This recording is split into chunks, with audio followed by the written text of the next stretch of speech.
author of the conspiracy series. This is Freya. She's my cat. Oh, and now she's gone. So, today we are going to be talking about killing off characters, which some of us find fun and others don't, and that's okay. So, let's get into the video, but wait, be sure to like and subscribe to my channel down below and check out my 3 books, The Conspiracy, The Lead, and The Killers. So now, let's get into the video. So killing characters is not as easy as it sounds. Like, yes, you just make them go away, then you just don't write about them anymore, right? Well, no, because it's actually very complicated when you kill a character.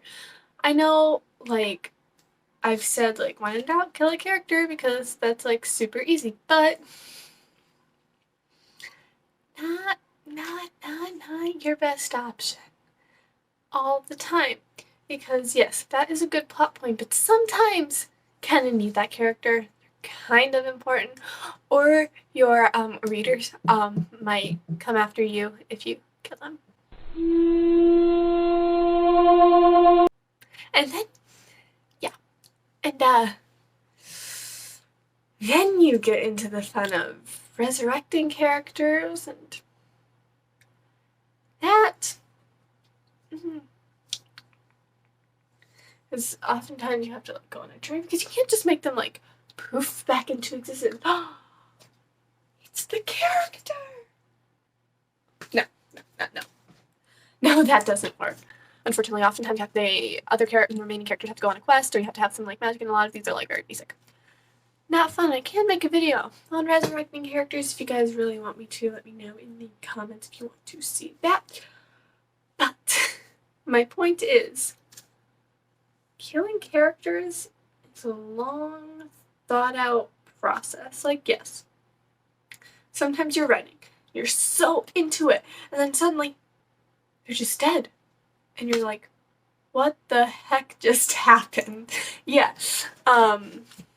Actually, a little less than a year ago, we had this thing at my school, and I got to talk to like another author, which was so freaking cool. And he said that one time he was just writing, and he was just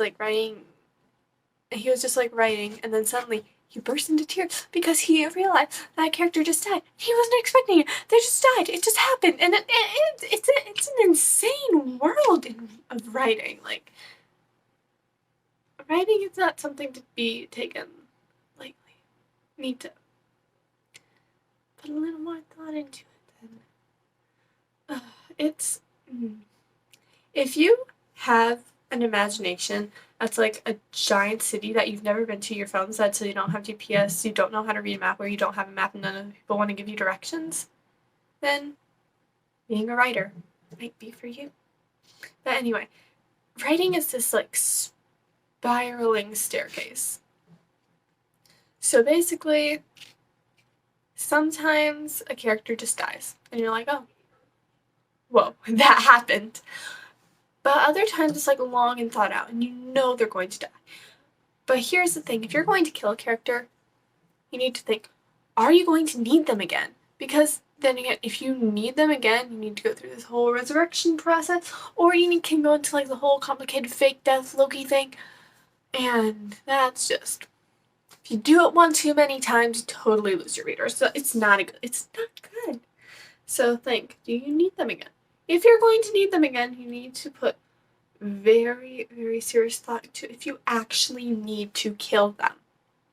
Because there are situations where it's like, okay, they need to die. If they don't die, then the plot is not going to move along. So you need to kill this character. But you still need them. So they can leave like a note on the door with like, I don't know. And just like, or they can have like leave like burn marks, or like a special message, or like, I don't know, just you can do that. You can do the fake death and all that. Be careful. Easy to lose people if you do that one too many times. And then if you do it one too many times, no one's gonna care when they actually die. It's like, oh, they're faking it again. Then, oh my gosh, you're actually dead. It's like, what? It's long and drawn out. Oh, hi, Freya.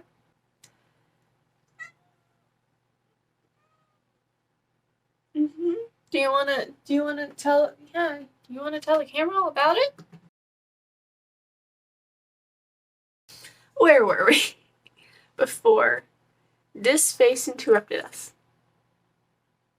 Isn't she so cute? Anyway, let's go. So, when you're killing off a character, here's the thing. You want to make it dramatic. Most of the time, a simple note saying, this person is dead, is not going to cut it.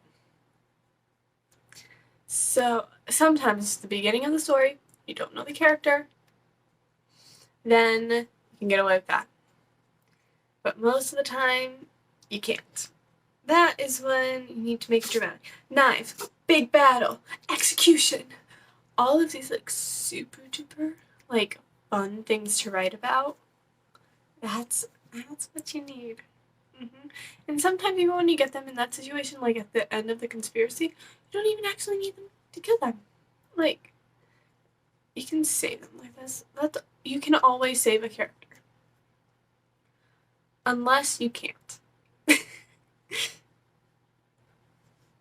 Obviously, if it's like realistic fiction, does not need to be that dramatic. But if it's like fantastical, not really real, make it big. You can go big, so go as big as you want. So, just because the story's boring, you think, doesn't mean you gotta stop. Go big, and like, this can be the climax if you want. This doesn't even have to be a climax if you want. It can just be like drama. This can like happen right off the bat if you really want it to. Just like drama, and trauma.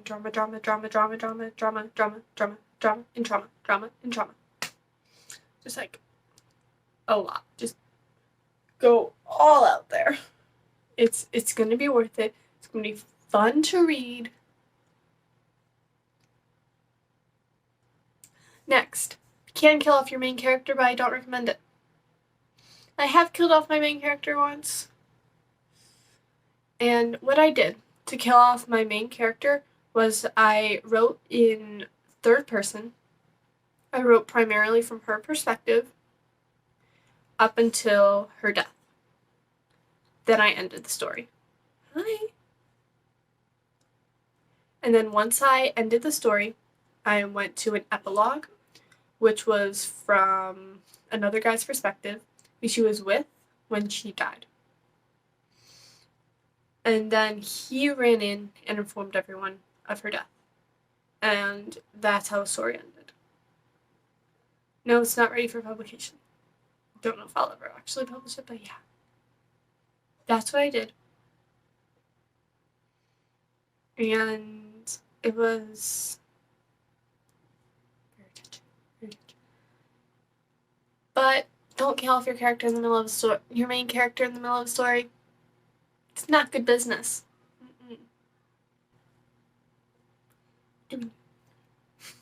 So, next. Decide what kind of death you want them to have. Do you want it to be like big, dramatic, like, or do you want it to be like heartfelt, crying? It's up to you. And both are good options, but you have to change the tone. You can have the exact same death, just written in a different way. And now, another thing, if you want, for both types of death, if you want dramatic or heartfelt, you want some build-up. Now, like, sometimes yes, it's sudden, but then what you want to do, you want to stretch that out. Stretch it out. Because you do not need to make what would have actually happened in 60 seconds happen in 60 seconds. Because you can make everything just stop. It's your world. Like, you know, in like movies where it's like the person is like shot and then suddenly it switches to slow and then the other person's like, no.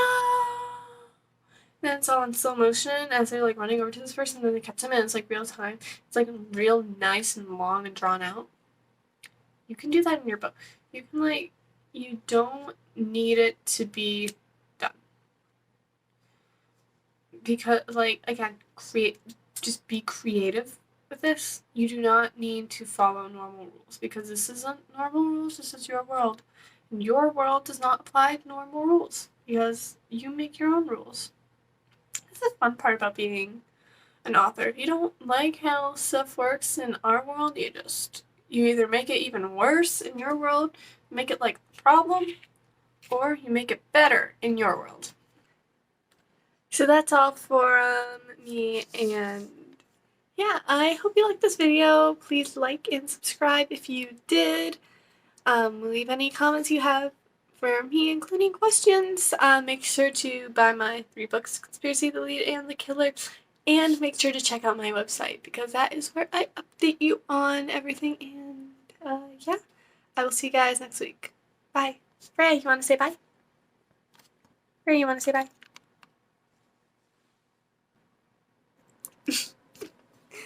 Bye, guys. Go back. Come on.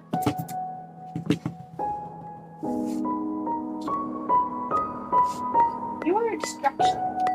Oh, what has you?